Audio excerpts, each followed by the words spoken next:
Let us talk about South Carolina, Oklahoma. Well, that's a big one too. Okay, let's do that one first. Okay. I was actually joking. I wanted to actually talk about the big one. Let's do that one first, and then we'll get to the elimination game in Knoxville. Okay.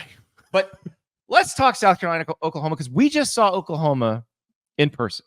I'm working on an Oklahoma column about their offense and how the seeds of this were actually planted 2 years ago, 3 years ago.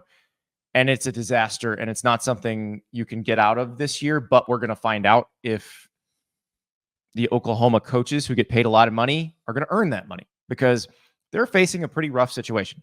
They don't block very well. Their best receivers are hurt.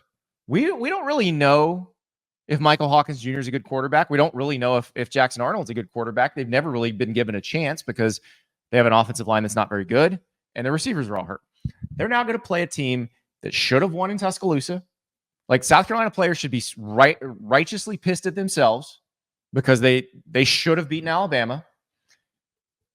They have great edges. They should be in the backfield all day against Oklahoma. They should absolutely terrorize Michael Hawkins Jr. I am stunned that Oklahoma's a favorite in this game. Yeah, I don't know if you guys noticed this, but Andy is in my house still right now. And last night I was watching Sunday Night Football, just recharging my batteries for the week. And Andy was on the other end of the couch, like breaking down Oklahoma film. So like he's just yelling at my computer.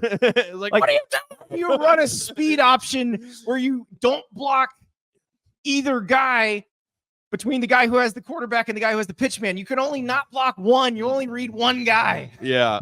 And it'll be a good story when that runs. I don't know when it's going. I'm not going to speak for you, but I can't wait to read it. I'm hoping tomorrow morning. We're shooting for tomorrow morning. Yeah. So you are the guy here. Like, South Carolina has been a team that I feel like you've respected probably more than most people do this year. Yeah, and probably a little too much. But I look at the way they played against Alabama. I think Shane Beamer would tell you it was a sloppy game.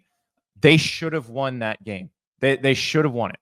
And I would be stunned if South Carolina goes to Oklahoma and loses. Like, if they go to Norman and lose this game, they should feel very bad and be very worried about the rest of the season.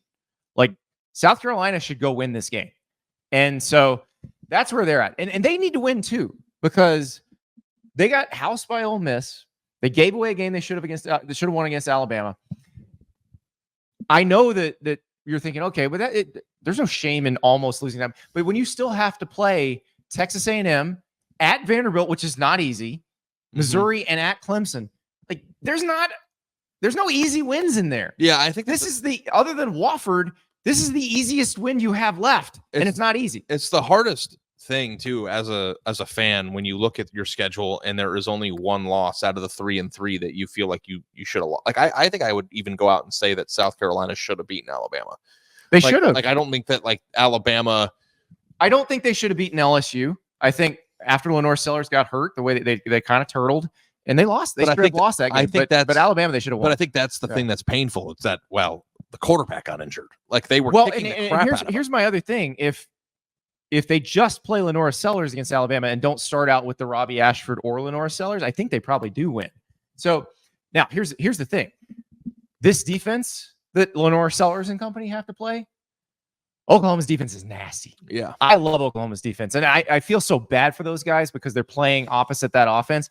And it's one of those things where if the offense can't do anything, and I think I fear that's another, like, I don't know if South Carolina is as good as Texas's defense, but good enough probably that it limits Oklahoma's offense. The dam eventually breaks, no matter how good your defense is, if you just keep giving the ball back.